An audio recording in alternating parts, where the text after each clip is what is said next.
మహిమ కలుగును గాక. మనందరూ కూడా ఎవరిమి? గట్టి చెప్పండి. మన అందరూ కూడా ఎవరిమి? విశ్వాసులు. ఏమిటి విశ్వసించాం? క్రీస్తుని విశ్వసించిన వాడు. అంతేగా, క్రీస్తుని విశ్వసించిన నందుగాను మనందరూ కూడా విశ్వాసము. క్రీస్తులో ఏమిటి విశ్వసించాం? క్రీస్తులో ఏమిటి విశ్వసించాం? ఆయన నా పాపాల కొరకు మరణించి నా పాపానికి పరిహారం చెల్లించి ఆయన తిరిగి లేచాడు. లేచిన వాడు తండ్రి కుడిపార్శ్వన కూర్చొని ఉన్నాడు. అక్కడితో అయిపోయిందా? అవలేదు, అప్పుడే మొదలైంది. ఆయన తిరిగి రాబోతూ ఉన్నాడు మనల్ని ఆయన దగ్గరికి తీసుకుని వెళ్ళడానికి, నిత్య జీవం ఆయనతో గడపడానికి. అవునా కదా? గడుపుట అన్న మాట ఏమిటి? మన జీవితాన్ని నడిపించుకోవడం, అంతేగా. అయితే నడవడానికి క్రమశిక్షణ ఉండాలి. అవునా?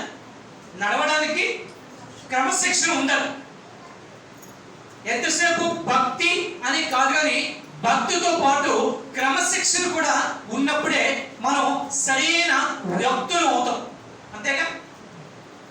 క్రమశిక్షణ లేని భక్తి, భక్తి లేని క్రమశిక్షణ రెండు కూడా వృధావే, అవి రాణించు. కాబట్టి మనం భక్తి గురించి వింటూ ఉన్నాం, భక్తి గురించి ధ్యానిస్తూ ఉన్నాం, భక్తిని అనుసరిస్తూ మనం చేస్తూ ఉన్నాం. వాటితో పాటు క్రమశిక్షణలో కూడా మనం ఎదగవలసిన అవసరత ఎంతైనా ఉంది. దాన్ని జ్ఞానముతో నడుచుట, మెలగుట, జ్ఞానముతో. కాబట్టి విశ్వాసులైన వారికి ఏం కావాలి? ముఖ్యంగా జ్ఞానము అన్నది కావాలి, వివేచన అన్నది కావాలి. ఈ రెండు కూడా మనం కలుపుకొని ముందుకు వెళ్ళినప్పుడే మన క్రైస్తవ జీవితానికి ఒక సార్థకత. లేని పక్షంలో జీవితానికి సార్థకత ఉండదు.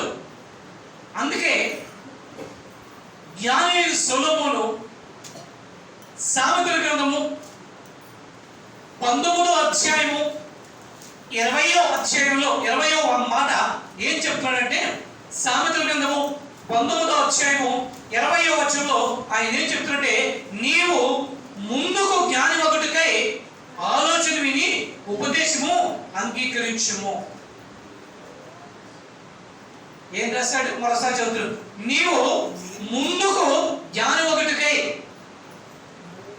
ముందుకు అంటే దాని అర్థం రాబోయే కాలములో జ్ఞానివై ఉండుటకు ఏం చేయాలంట? ఆలోచన విని ఉపదేశము అంగీకరించుము. ఇక్కడ మాట మీకు చెప్పి ఆశపడతాను. ఈరోజు ఈ కార్యక్రమాన్ని ఆరంభించే ముందు ఒక మాట చదువుకున్నాం. ఎవరికైనా గుర్తుందా? 8వ సామెత 34వ మాట, అనుదినము నా గడప కనిపెట్టుకొని నా ఉపదేశము అనుసరించు, నా ద్వారబంధు యొక్క.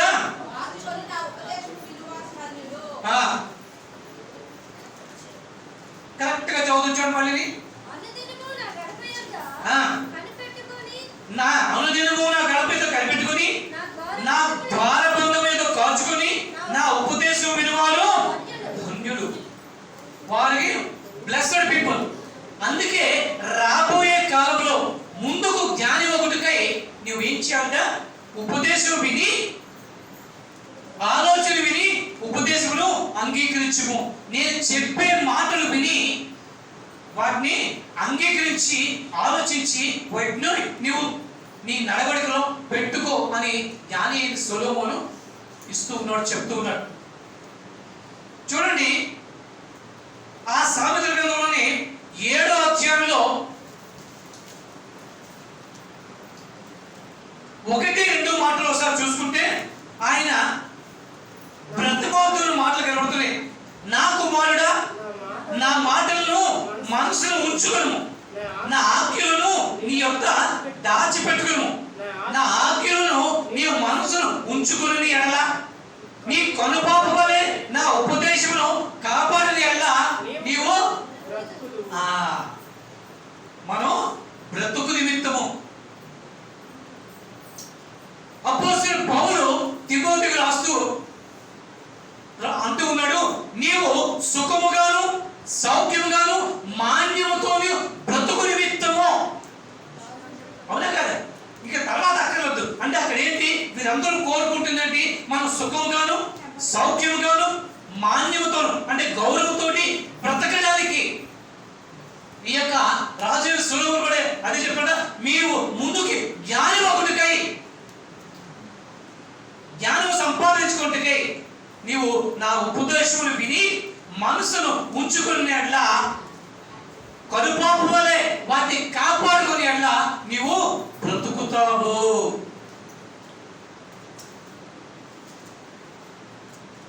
ఎంత చక్కటి మాటలు. అయితే ఇలా నేర్చుకుంటే ఏమొస్తుంది?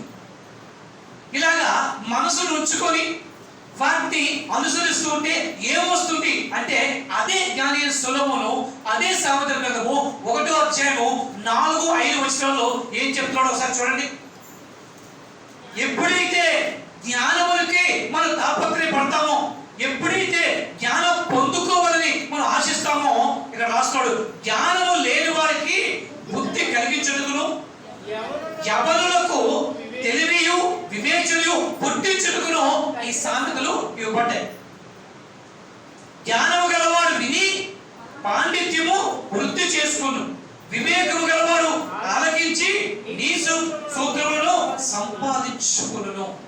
ఇవన్నీ కూడా మనం రాబోయే కాలంలో జ్ఞానులై వివేకులై దేవుడికి ఇష్టలై మన జీవితానికి సార్థకతని కలుగజేసుకునే నిమిత్తము మనకి ఇవ్వబడుతున్నటువంటి మాటలు అన్న మాటని మనం తీసుకోవాలి. అందుకే చెప్తుంది, నా దేవుని యొక్క మాట జీవపు ఊట. దేవుని యొక్క మాట జీవపు ఊట. అది మన కడుపు నుంచి ఆ జీవ జలాన్ని ఆయనది ఊరింప చేస్తూ ఉంటుంది. అయితే జ్ఞానం పొందుకోవడానికి ఏమిటి వినాలి? ఇప్పుడు మీరు అడగచ్చు, జ్ఞానము జ్ఞానము జ్ఞానం అంటున్నారు, వివేకం అంటున్నారు, ఓహో భలే చెప్తున్నారు, కానీ ఏమిటి ఆ జ్ఞానం? ఏమిటి ఆ జ్ఞానం ఏమిటి అని మీరు అడగవచ్చు. అంటే కీర్తనకారుడు అంటూ ఉన్నాడు, కీర్తనకారుడు 1వ అధ్యాయం 1వ కీర్తన 1వ వచనంలో చెప్తున్నాడు చూడండి. చదువు. దుష్టుల ఆలోచన చొప్పున నడవక, పాపుల మార్గమున నిలవక, అపహాసకులు కూర్చుంట చోటను కూర్చుండగా. అది మనం నేర్చుకోవాల్సింది ఏమిటి? జ్ఞానం సంపాదించవలసింది ఏమిటి?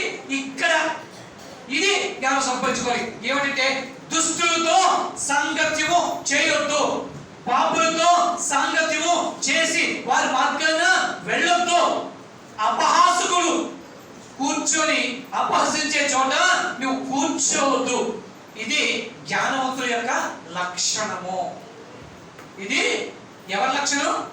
జ్ఞానవంతుల యొక్క లక్షణం. మన దేవుడు మనము జ్ఞానవంతులు కావాలి అని చెప్పి ఆయన ఆశిస్తూ ఉన్నాడు. దేవుని యొక్క మాట మాత్రమే మన మార్గాల్ని సరిచేయగలదు.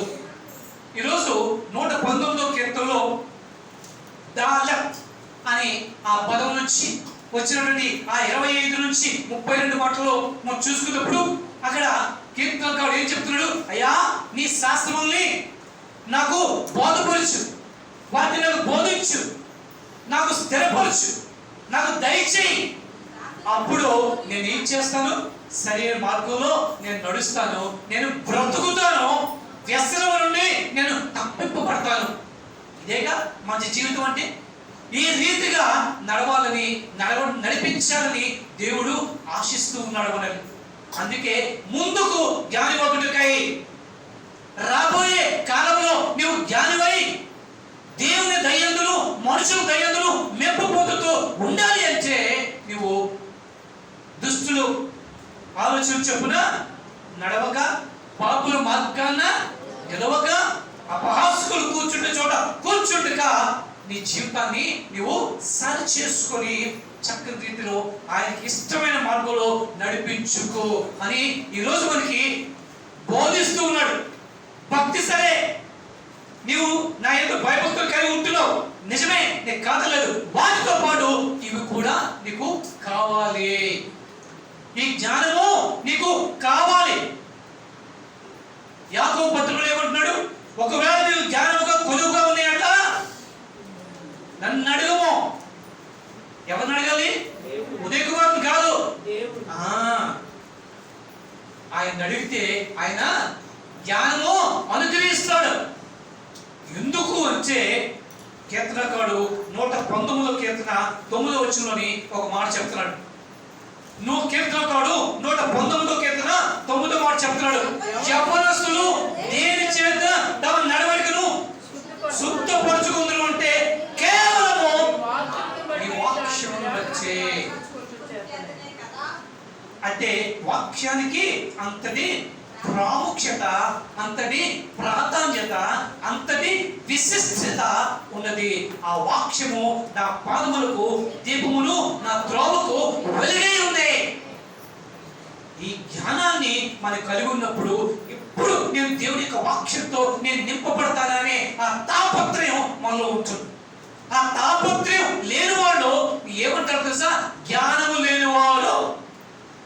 జ్ఞానము లేని వారికి మరో మాట ఏమిటి? మూర్ఖులు. దేవుడు మనం మూర్ఖంగా ఉండాలని ఏనాడు కూడా కోరుకోవట్లేదు. మనం జ్ఞానవంతులుగా ఉండాలి. జ్ఞానవంతులుగా ఉండాలి అంటే దేవుని యొక్క వాక్యాన్ని మన హృదయంలో నిండుగా నింపుకోవాలి. ఆ వాక్యం దొరికినప్పుడు దాన్ని మనం పొందుకోవాలి. ఆయన దొరుకు సమయంలోనే. ఎందుకు ఆ మాట చెప్తున్నాడు? వచ్చే ఆమోస్ గ్రంథంలో రాయబడుతుంది, రాబోయే రోజుల్లో, రాబోయే కాలంలో దుర్భిక్షం ఏర్పడుతుంది. దుర్భిక్షము అనే మాటకు అర్థం ఏమిటంటే కరువు. ఏమిటో కరువు? తినడానికి గింజలు లేని కరువు కాదు, కట్టుకుందికి బట్టలు లేని కరువు కాదు, సోకులు చేసుకుందికి దొరికే ఈ కాస్మెటిక్స్ దొరకమనే బాధ కాదు. కానీ నీ జీవితాన్ని బ్రతికించే దైవ వాక్యము కొరవైపోతుంది. కాబట్టి జాగ్రత్త. ముందుకి జ్ఞాని ఒకటికై దాన్ని ఇప్పుడే దొరుకు సమయంలోనే, నీకు అంత సమయంలోనే ఎంత ఎక్కువగా నువ్వు సంపాదించుకుంటే అంత ఎక్కువగా నువ్వు జ్ఞానవంతుడు అవుతావు.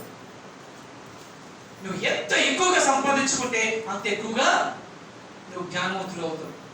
అందుకే చెప్తున్నాను, యవ్వనులు దేని చేత వారి జీవితాన్ని శుద్ధీకరించుకుంటారు. యవ్వనులు అంటే రామకృష్ణ గురించి, లోకేష్ గురించి, లేదంటే పూజ గురించి, మరి వీడి గురించి చెప్పబడింది. మేము కాదు, మా వయసు అయిపోయింది, ఇప్పుడు మేము ఎలా ఉన్నా పర్వాలేదు అనుకుంటున్నారేమో. మనందరూ కూడా దేవుని దృష్టిలో పిల్లలమే. పిల్లల్ని మనం ఏమంటాం? మా అబ్బాయి అండి అంటాం, అవునా? మా పిల్లోడండి, మా పాపండి, మా బాబండి. ముసలైపోయినా ఏమంటాం? అలాగే అంటామా? అంటే అదేమిటి? మన పిల్లల కింద లెక్క, యవ్వనస్తుల కింద లెక్క. అంటే ఈ వాక్యము కేవలం వయసును బట్టి, యవ్వనత్వం కాకండి, దైవం బట్టి మనుషులు ప్రతి వాళ్ళకి కూడా ఈ జ్ఞానము కావాల్సి ఉంది అని చెప్పి ఆయన చెప్తున్నాడు. దేవుని వాక్యం ద్వారానే మన జీవితాన్ని శుద్ధీకరించుకోగలము. అందుకే ఆయన చెప్తున్నాడు, దీనన్నిటినీ కూడా కాచి వడపోచి ఈ లోకంలోని ఒక నారుడు ఉంది. ఈ లోకంలోని ఒక నారుడు ఉంది. ఒరే బాబు, నువ్వు బుద్ధిగా ఉండాలి అంటే, అమ్మా నువ్వు జ్ఞానవంతురాలుగా ఉండాలంటే 3 కోతులు చూడు. ఏం చూడాలి? 3 కోతులు చూడు. ఏమిటా కోతులు? చెడు వినకు, చెడు చూడకు, చెడు మాట్లాడకు. అవునా? ఇంత ఉపోద్ఘాతం ఇచ్చాను, వాళ్ళు ఏమి కాకుండా ఒక మాటలో చెప్పేశారు. దానికి కారణం ఏమిటి? దుస్తుల మార్గమున నిలవక, పాపుల మార్గాన నడవక, అపహాసులు కూర్చుంటుండగా ఈ 3 వాళ్ళు జిమ్ చేసి ఇచ్చిన మాట ఇదే, చెడు చూడుకు, చెడు వెనుకు, చెడు మాట్లాడకు. ఎందుకు ఈ మూడే చెప్పారు? చెవులేం చేసాయి, కళ్ళేం చేసాయి, నోరేం చేసింది అని మనం అడగొచ్చు. ఈ మూడే నీ జీవితాన్ని బాగు చేయాలన్నా, నీ జీవితాన్ని పాడు చేయాలన్నా, నిత్య జీవాన్ని దూరం చేయడానికి ఈ మూడే. ఏమిటవి? చెవులు, నోరు, కళ్ళు. ఈ మూడు జాగ్రత్తగా ఉంచుకుంటే మనం ముందుకు జ్ఞానులమై మనం ముందుకు వెళ్ళడానికి అవకాశం ఉంటుంది. చూడండి, ఈ దినాల్లో చెవుల గురించి ఎందుకు చెప్పారు అని అనుకుంటే, 2వ తిమోతికి రాసిన పత్రిక 4:3 ఒక మాట రాయబడుతుంది. 2వ తిమోతికి రాసిన పత్రిక 4:3 ఎందుకనగా జనులు హితబోధలు సహింపగా, ఏ చెవులమ్మా, ఏ చెవులు? దొరద చెవులు గలవారి ఉన్నారట. ఇంకా వదిలేదు, అది బోధ గురించి వస్తుంది. దొరద చెవులు బాగా ఉంటున్నాయి. అందుకే చెడు వినకుండా చెవులు మూసుకో. ఈ లోకంలోని ఉన్నదంతా గాసిప్. ఏంటి అంటే వీడి మీద వాళ్ళు, వాళ్ళ మీద వీళ్ళు, వీడి మీద వాళ్ళు, వాళ్ళ మీద వీళ్ళు, వీడి మీద వాళ్ళు. ఇదంతా కూడా ఎవరికైనా మేలు చేస్తుందా? ఇలాగ వినకుండా నీ చెవుల్ని ఏది వినాలో అది వినం, ఏది వినకూడదో అది వినడానికి మన చెవులు సింగ్ చేస్తాయి. అవునా కాదు? మంచి మాట చెప్తే వినబడలేదండి, వినబడలేదండి అంటారు. చెడు మాట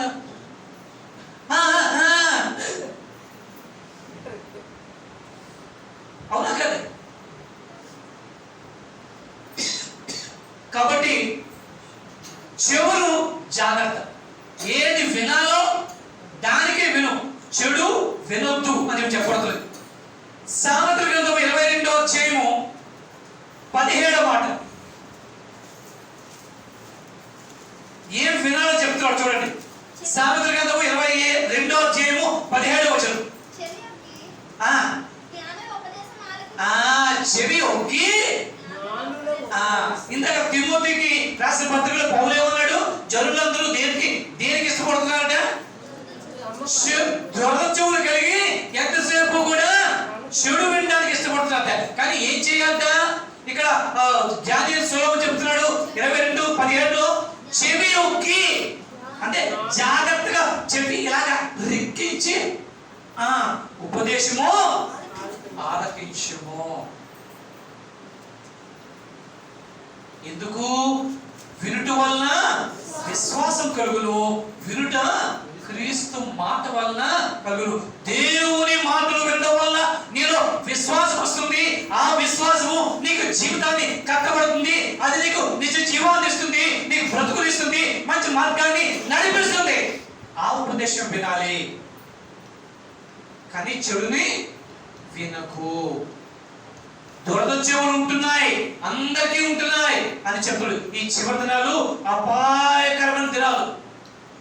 ఈ దినాలు అపాయకరమైన దినాలు. చెడు వినడానికే మనం తహతహలాడుతున్న చెవులు.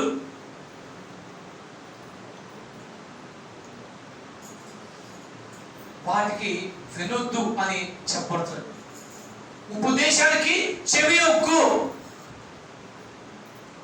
మంచి మాటలు చెప్తాం రండి అంటే వచ్చేవారు గురు కొట్టలేదు.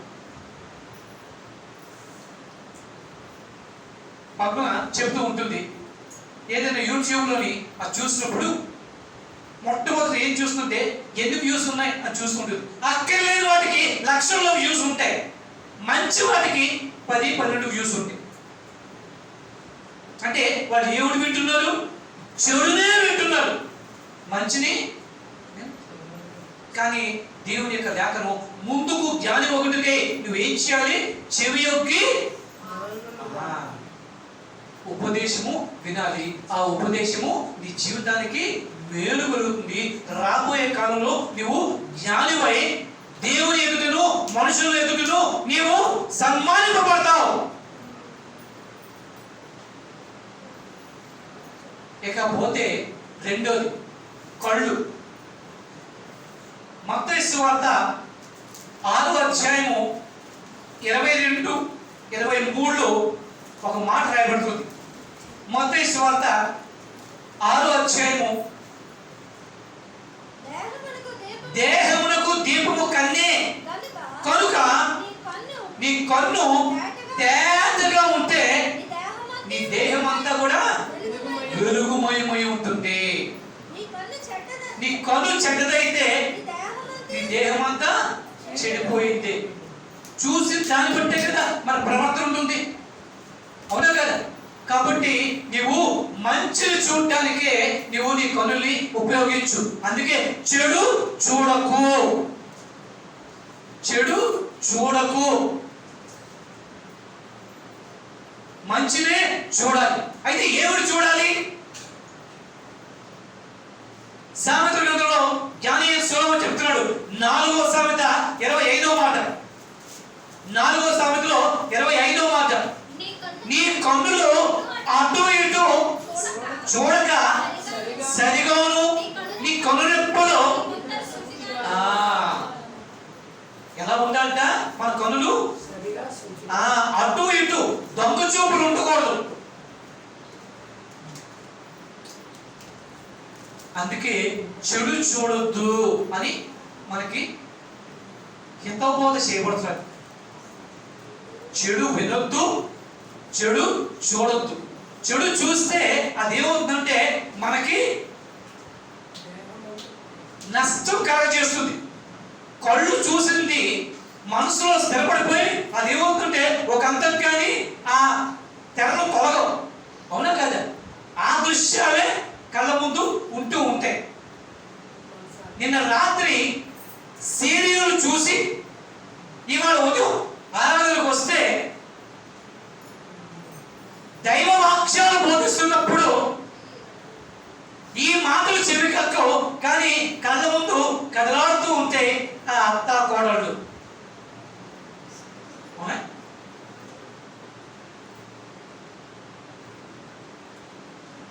ఎందుకంటే చెవులకించే పవర్ఫుల్ కళ్ళు. చూస్తే అవి ముద్రింపబడిపోతాయి, ఒక అంతకి జరపడానికి కష్టం అవుతుంది, అవునా కాదు? అందుకే యోబు ఒక ప్రమాణం తీసుకున్నట్టు, నా కన్నులతో నేను అపవిత్రమైన దాన్ని దేన్ని కూడా చూడను. అందుకే లోకంలో ఉంటారు చెడు చూడకు. మొదటిది ఏమన్నాడు? చెడు వినకు. రెండోది చెడు చూడకు. ఎందుకంటే కళ్ళతో చూసిన వెంటనే ఏం కలుగుతుందో తెలుసా? మొదటిది ఆకర్షణ, రెండోది ఈర్ష్య, మూడోది వ్యభిచార ఆపేక్ష. మనమంటే పాపంలో పుట్టాం, పాపంలో పెరిగాం, పాపంలో జీవిస్తున్నాం. మన కళ్ళు పాపమయమైపోయి ఏమీ ఎదిగిన అమాయకులైన అవ్వకే కళ్ళుకి ఆ ఇంపుగా రమ్యముగా ఆకర్షణగా కనబడిందే. ఈ లోకంలో మనకు కనబడదా? కాబట్టి కళ్ళుని చాలా జాగ్రత్తగా, పాపం కళ్ళతో మొదలవుతుంది. ఆ పాపం మనకి తాకకుండా కన్నులు మూసుకోవాలి అనే విషయాన్ని చెప్పట్లేదు.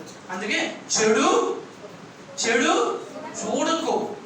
మొదటిది చెడు వినకు. దొరద చెవులు కలిగి చెవు యొక్కి ఆ మాటలు గాసిప్స్ వినటం కాదు, కానీ ఏం వినాలి? ఉపదేశం వినాలి. ఇక్కడ నీ దేహానికి నీ కన్ను,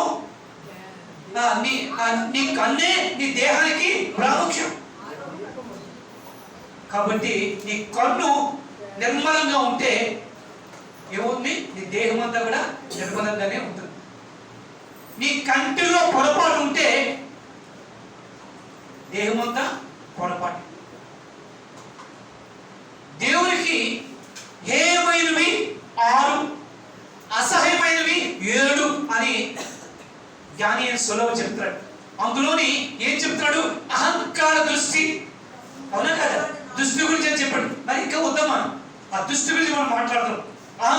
దృష్టి.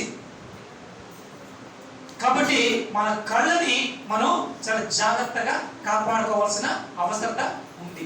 అందుకే అంటాడు, నీ కళ్ళు అటు ఇటు చూడకుండా సూటిగాను, అదేనా చెప్పాడు, నీ కన్నులు అటు ఇటు చూడక సరిగాను, కనురెప్పలు సూటిగాను, నీ చూపు ఎప్పుడు కూడా డైరెక్ట్ గా ఉండాలి. దాని నుంచి ఏమాత్రం తొలగినా అది ఏమవుతుందంటే మనకి విపత్తుని తెస్తుంది. ఒక ఉదాహరణ, యేసు ప్రభు శిష్యులు కలిసి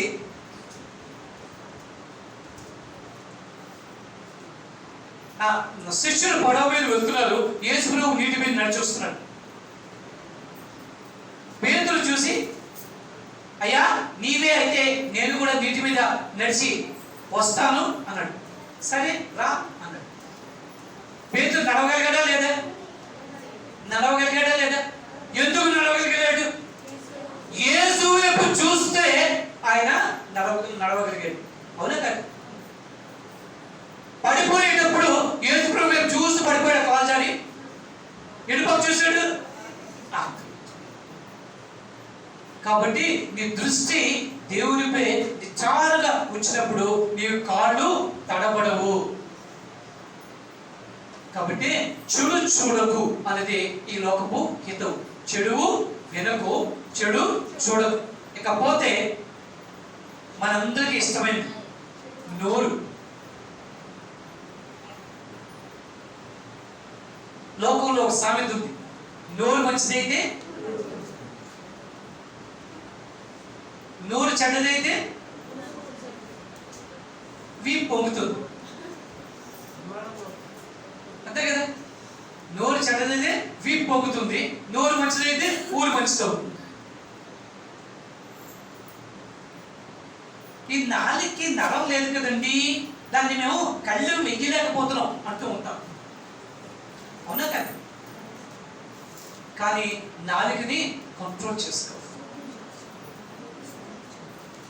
సామెతల గ్రంథము 4:24 చూస్తే జ్ఞాని సొలొమోను ఒక హెచ్చరిక చేస్తున్నాడు. మూర్ఖపు మాటలు నీ నోట రానియకు. అలాగే 10:19 చూడమా, విస్తారమైన మాటల్లో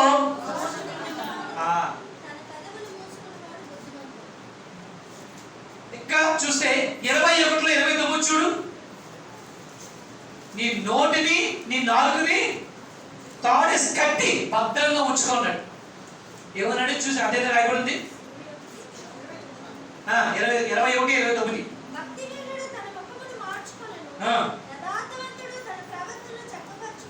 23 చూడమ్మా. 23 నోటిని నాలుగుని కూడా భద్రం చేసుకో.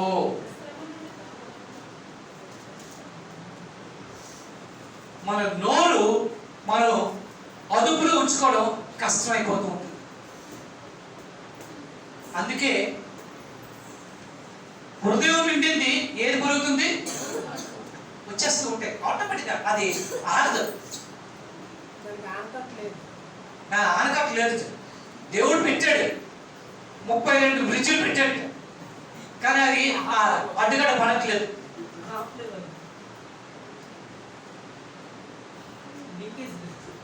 లీకేజ్ ఎక్కువైపోతుంది. కానీ నోటిని కట్టుకోవాలి.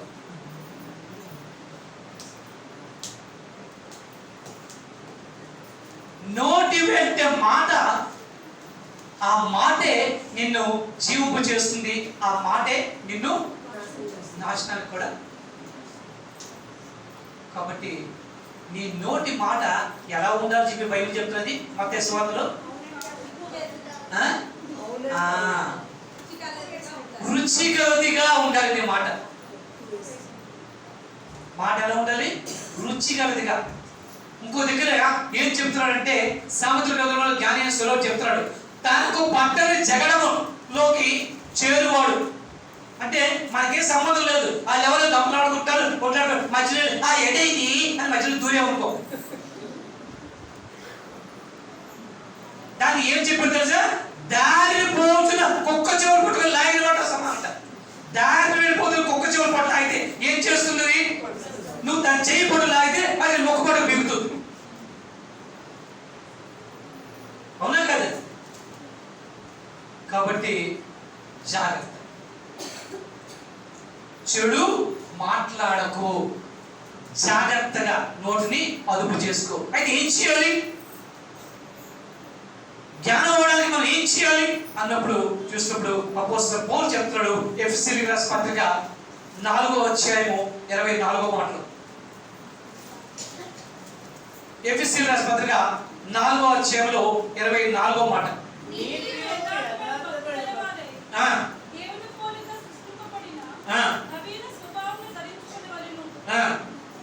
వినువానికి అదే చూడమా, మేలు కలుగుటకి 4:29 అనుకుంటా. చూడమా 29 సారీ. వినువారికి మేలు కలుగుటకి అవసరమును బట్టి క్షేమాభివృద్ధికరమైన అనుకూల వచనమే పలకండి, కానీ అత్యధికంగా మాట్లాడొద్దు. అధికంగా మాట్లాడితే అందులో దోషం ఉండగా మానదు. అందుకే మౌనంగా ఉండు అని ఉన్నాక జ్ఞాని. మూర్ఖుడు మౌనంగా ఉన్నా కూడా జ్ఞాని అని అనుకుంటారు. ఆ డోరిప్పితేనే బయటపడిపోతాడు వాడి జ్ఞానం ఎంత ఉందో. కాబట్టి వినువానికి అనుకూలమైన వచనమే, అంతేగాని దుర్భాషలు రానియొద్దు. సామెతల గ్రంథము 25:11లో జ్ఞాని అయిన సొలొమోను ఒక మాట చెప్తున్నాడు. సమయోచితమైన మాట వెండి పళ్ళెములో పెట్టిన బంగారు పండ్ల వంటిది. సమయోచితముగా, స్పాంటేనియస్ అన్నారు.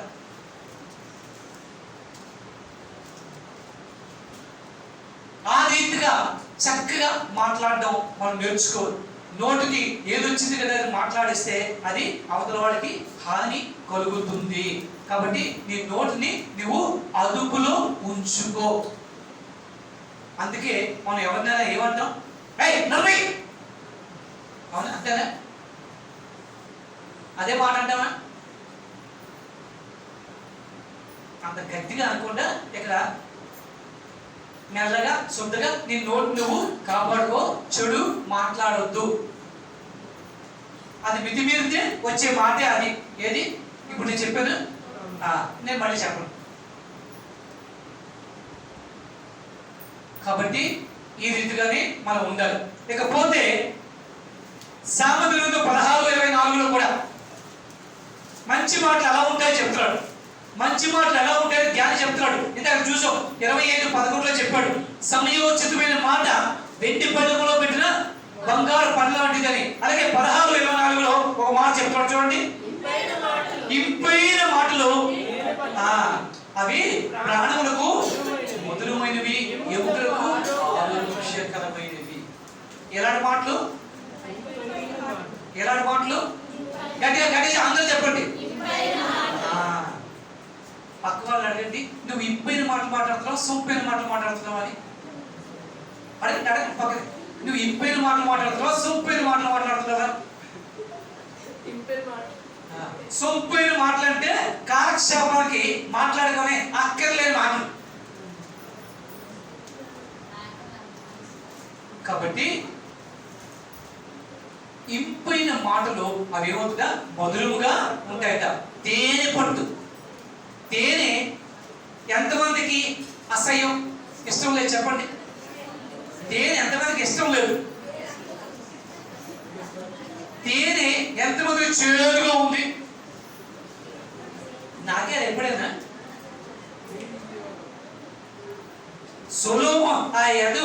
సౌలు యొక్క కొడుకు వాళ్ళు సైన్యం తాగితే ఏమైందిగా కళ్ళు తెరవబట్టేది. వాడికి బలం, లోకల బలం వచ్చింది.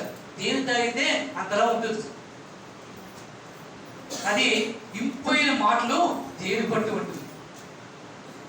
అంటే తేనె తేనె అంటే ఇంత పట్టు వంటివి అని ఎందుకన్నారంటే, ఈ డాబర్ తేనె, ఈ మార్కెట్ ఈ తేనె కన్నా పట్టు తేనె నరి మంచిది.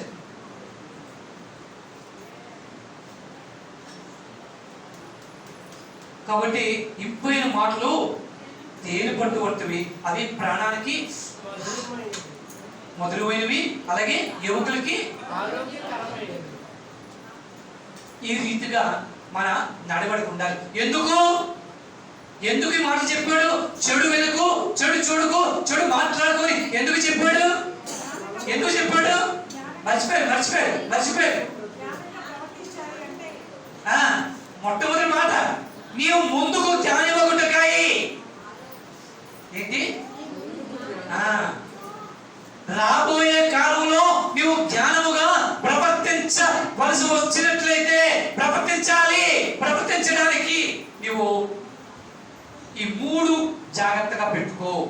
1, 3 కోతుల్ని జ్ఞాపకం చేసుకో. అప్పుడు నీవు జ్ఞానివై ఉంటావు. ఎందుకు అంటే అపోస్తలుడు పౌలు చెప్తున్నాడు ఎఫెసీయులకు పత్రిక 4వ అధ్యాయము 31వ మాట. సమస్తమైన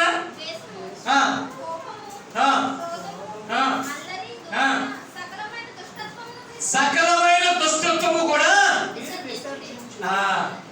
అది. ఎందుకంటే మనకి హితబోధ చేస్తాడు, సమస్తమైన దుష్టత్వాన్ని కూడా ఏం చేయాలంట? విసర్జించాలి. విసర్జించడం అనడానికి నేను మళ్ళీ మరోసారి చెప్పాలి, వదిలిపెట్టడానికి, విసర్జించడానికి చక్కని భేదం ఉంది. వదిలిపెట్టడం అంటే వదిలేడు, మళ్ళీ ఎప్పుడైనా జ్ఞాపకం చేసుకోవడం, మళ్ళీ వెనక్కి తెచ్చుకోవచ్చు. విసర్జించేది ఎప్పుడు కూడా. కాబట్టి అది ఆ రీతిగా మనం ఈ దీన్ని ఏం చేయాలంటే సమస్తమైన దుష్టాన్ని కూడా ఆ రీతిగా మనం విసర్జించేయాలి. విసర్జించి జ్ఞానమై ఉండడానికి దేవుడు ఈ మాటలు మనకి చెబుతూ ఉన్నాడు. చూడండి, చివరిగా జ్ఞాని సొలొమోని మళ్ళీ మనకి ఈ రోజు మనకంతా కూడా జ్ఞానము గురించి జ్ఞాని సొలొమోను చెబుతున్న మాటలే. ఎందుకు? ముందుకి జ్ఞానమై ఉండడు. రాబోయే కాలంలో జ్ఞానులై, దేవునికి ఇష్టలై, దేవుడికి ఆశీర్వదింపబడేవారుగా ఉండే నిమిత్తం 2వ సామెత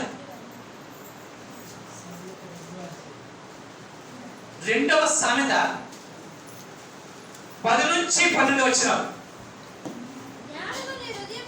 జ్ఞానము నీ హృదయమును జొచ్చును, తెలివి నీకు మనోహరముగా ఉండును. జ్ఞానము హృదయమును జొచ్చును అంటే దేవుడు జొచ్చును కాదు, చొచ్చును అంటే హృదయంలోనికి వెళ్ళును, హృదయంలోనికి నివాసంగా అది లోపలికి దూరును. జ్ఞానం ఎక్కడ ఉంటుంది? హృదయంలో ఉండాలి, అంతేగా? హృదయంలోనే ఉండాలి. కాబట్టి ఆ రీతిగా నువ్వు ప్రవర్తిస్తే జ్ఞానము నీ హృదయంలోనికి వెళుతుంది. ఇంకా తెలివి నీకు మనోహరముగా ఉంటుంది. తెలివైన వాళ్ళని అందరూ కూడా ఏమంటారు? బేష్, సబాష్ అంటూ ఉంటారు, అవునా కదా? నీకు తెలివి మనోహరంగా అందరూ పొగుడుతుంటే నీకు ఎలా ఉంటుంది? ఆనందంగా ఉంటుంది. అందుకే అంటాడు తెలివి నీకు మనోహరంగా ఉంటుంది. తర్వాత బుద్ధి, వివేచన కావలికాయ. దేని నుంచి కావలి కాస్తుంది? 12వ వచనం. దుష్టుల మార్గం నుండి, మూర్ఖంగా మాట్లాడేవారి చేతుల నుండి. అది మనం కీర్తనకారుడు మనకి ఏం చెప్పాడు? దేంట్లో ఉండొద్దు అన్నాడు? దుష్టుల మార్గం చెప్పున నడవక, పాపుల మార్గమున నిలవక, అపహాస్కులు కూర్చుంటుగా. ఈ 3 జ్ఞానానికి మూలము. ఆ జ్ఞానము నువ్వు పొందుకుంటే ఇదిగో ఇక్కడ చెప్తాడు, దుష్టుల మార్గం నుండి, మూర్ఖంగా మాట్లాడే వారి చేతుల నుండి నిన్ను రక్షించి ముందుకు నువ్వు జ్ఞానం ఇవ్వడానికి ఇది ఉపయోగపడుతుంది. కేవలం భక్తి మాత్రమే చాలదు. భక్తితో పాటు ఈ భయం కూడా, ఈ జ్ఞానముతో కూడిన ఈ భయం కూడా ఉండాలి. అందుకే భయభక్తులు అన్నారు. ఏమన్నారు? భయభక్తులు. జ్ఞానము లేని భక్తి అది దేవుడు ఏమాత్రం కూడా హర్షించుడు. మూఢభక్తితో ఉంటారు. జ్ఞానయుక్తమైన భక్తిని దేవుడు ఎక్కువగా మెచ్చుకుంటాడు. ఈరోజు దేవుడు నిన్ను నన్ను మెచ్చుకోవాలంటే జ్ఞానయుక్తమైన భక్తిని మనం కలిగి ఉండాలి. ఆ జ్ఞానాన్ని పొందుకోవడానికి మనం ముఖ్యంగా చేయవలసినట్టే ఈ 3 భాగాల్ని కూడా మన ఆధీనంలో ఉంచుకోవాలి. చెడు వెనుకు, చెడు చూడకు, చెడు మాట్లాడకు అని లోకం చెప్తున్న రీతిగానే లోకం కంటే మిన్నగా దైవ వాక్యం అని చెప్తున్నది. ముందుకు ధ్యాని ఒకటికై నీ నోరును కాచుకో, నీ కన్నును కాచుకో, నీ యొక్క చెవులని కూడా కాచుకో. దొరద చెవులు లేకుండా చెవులు చూసుకో, నీ కన్ను తేటగా ఉండేట్టు చూసుకో, నీ నోటికి నువ్వు అడ్డు పెట్టు, కత్తి పెట్టుకో, వివేకముతో మాట్లాడడం నేర్చుకో. ఈ రీతిగా మనం బ్రతికినప్పుడు దేవుని దయందును మనుషుల దయందును కూడా సామెతల గ్రంథంలో సత్యమును దయను మీరు బుద్ధులు అక్కడ కంఠభూషణంగా ధరించాలి అని చెప్పి అన్నారు. దాంతో పాటు వీటిని కూడా మనం కలిగి ప్రవర్తిస్తున్నప్పుడు దేవుడు మనల్ని ఆశీర్వదిస్తాడు. ఏం చేస్తాడు? ఎంతమందికి కావాలి ఆశీర్వాదం? కావాలా? దేవునిచే రాబోయే దినాల్లో మనం ఆశీర్వదింపబడాలి అంటే జ్ఞానయుక్తమైన భక్తితో మనం ముందుకు వెళ్ళడానికి సిద్ధపడి ఉండాలి. దేవుడి మాటల్ని దీవించి రాబోయే కాలంలో మనందరినీ కూడా జ్ఞాన పరిపూర్ణులుగా చేయును గాక. రైట్.